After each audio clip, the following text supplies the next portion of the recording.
Hey everybody, I am late to the party, but guess what? I am here. So I am about to come with you with my June TBR and books I just got from Book of the Month and a book from my book club. All right, so the book from our book club is Behind Closed Doors by B.A. Paris. This is a psychological thriller, and it reads as follows. It says, everyone knows a couple like Jack and Grace. He has looks and wealth. She has charm and elegance. He's a dedicated attorney who has never lost a case. She is a flawless homemaker, a masterful gardener and cook, and dotes on her disabled younger sister. Though they are still newlyweds, they seem to have it all. You might not want to like them, but you do. You're hopelessly charmed by the ease and comfort of their home, by the graciousness of the dinner parties they throw. You like to get to know Grace better. But it's difficult because you realize Jack and Grace are inseparable. Some might call this true love. Others might wonder why Grace never answers the phone, or why she can never meet for coffee, even though she doesn't work. How she can cook such an elaborate meals but remain so slim, or why she never seems to take anything with her when she leaves the house, not even a pen, or why there are such high security metal shutters on all the downstairs windows. Some might wonder what's really going on once the dinner party is over and the front door has closed. Please forgive me, I am rushing through this because our AC is out upstairs. Do you see the sheen coming off my face? Yes, and I didn't want to move my little gadgets and stuff downstairs, so I was like, I'll just suffer through and do this real quick. Okay, so this is with my book club book that we'll be reading, and I will be I think we got it now. all right, so this is for our book club. I can only read this. I'm hoping they actually just say, let's just read, just finish the book. But they have kind of stipulations where it's like read to a certain point and stop. And because my life is the way it is, like when I pick up a book, I just want to read it. I just want to go and I just want to get it done if I'm able to, you know, like let me just keep reading. If I'm in a zone, let me just keep reading. Let me keep reading. Let me keep reading. Because if I can finish the book that particular day, I want to be able to do it. Because I never know when I might be able to pick the book back up. Okay. So anyways, that's the book club book, Behind Closed Doors. So I'm excited to read that. All right. So then book of the month. I told you I'm doing like two. So I chose this, The Wedding Dress Sewing Circle. And because I've heard so much about the 7 husbands of Evelyn Hugo, I went ahead and finally got that as my second. So The Wedding Dress. Now this is like a historical novel back, or should I say like, you know, like in wartime. It reads, 3 women lift the spirits of the homefront brides in wartime Britain when clothes rationing leaves wedding dresses scarce in this heartwarming novel based on true events. Look, based on true events. I wonder if there's a movie like this. Could be. After renowned fashion designer Cressida Westcott loses both her home and her design house in the London Blitz, she has nowhere to go but the family manor house she fled decades ago. Praying that her niece and nephew will be more hospitable than her brother had been, Cressida arrives with nothing but the clothes she stands in, at a loss as to how to rebuild her business while staying in a quaint country village. Cressida's niece, Violet Westcott, is thrilled that her famous aunt is coming to stay. The village has been interminably dull with all of the men off fighting. But just as Cressida arrives, so does Violet's conscription letter. It couldn't have come at a worse time. How would she ever find a suitably aristocratic husband if she has to spend her days wearing a frumpy uniform and doing war work?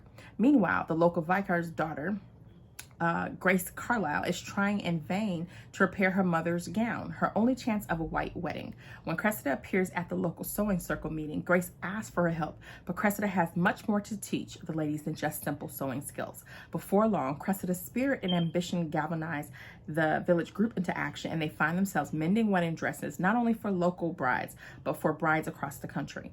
And as the women dedicate themselves to helping others celebrate love, they might even manage to find it for themselves. I mean, like, how sweet is that?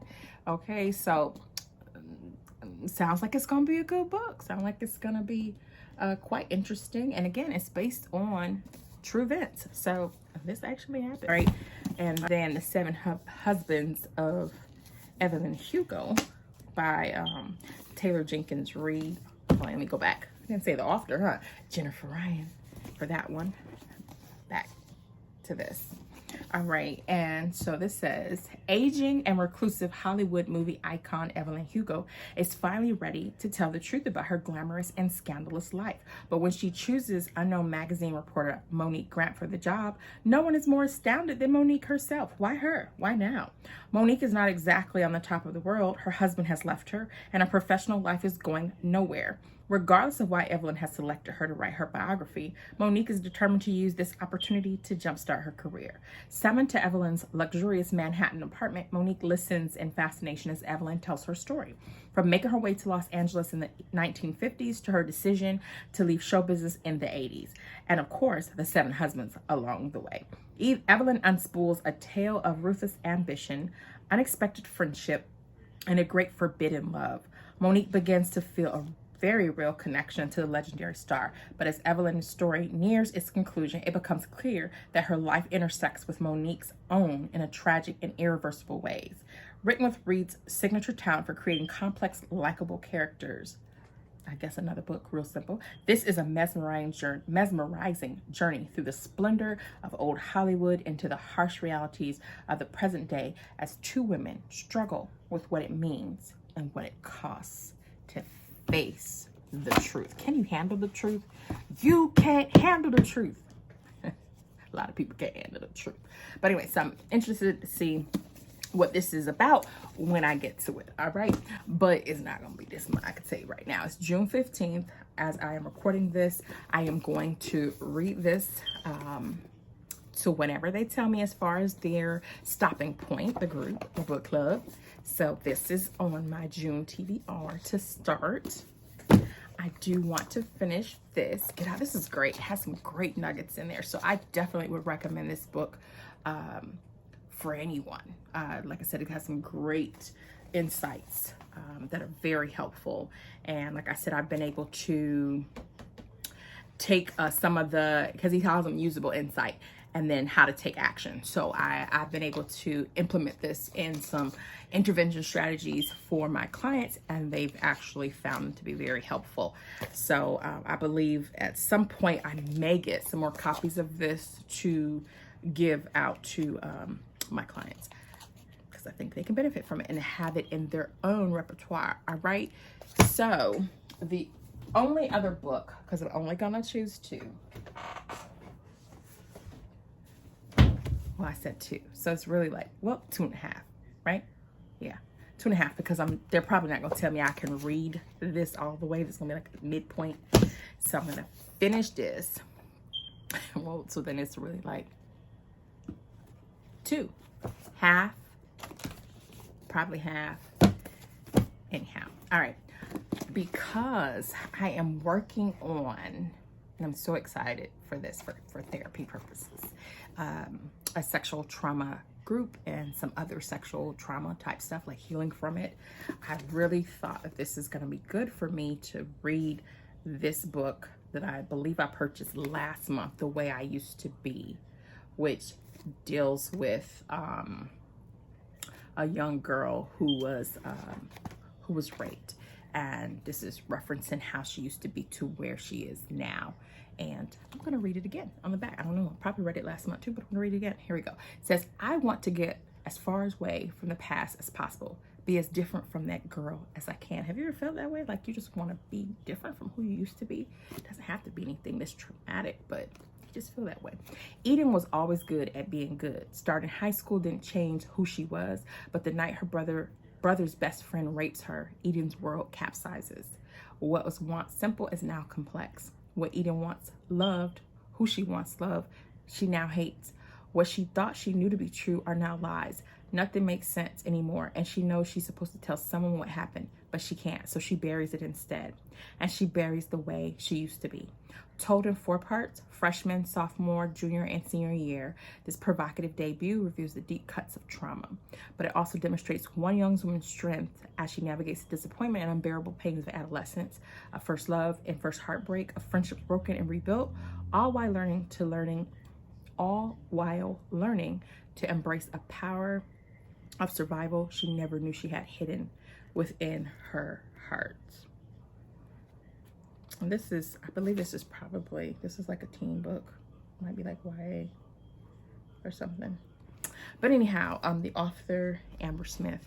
But I definitely want to read this. So these 3. Whoops. There we go. This, let's caption that. This is what I'm going to read. TBR, just like that. Anyhow, all right, so I have sweated enough. I think I got out what I needed to get out. So if you are a subscriber to my channel, I appreciate you for sticking around and watching. If you are new to this channel, I would love for you to subscribe, but if not, I do understand. I encourage you to keep reading, to stay cool if you can. Oh my goodness, it's like 100-degree weather here in South Carolina, and our AC is out on the top floor. We're waiting for a part to come in, and yeah, I won't be reading up here, I can tell you that much. But until next time, you take care, be blessed, keep reading.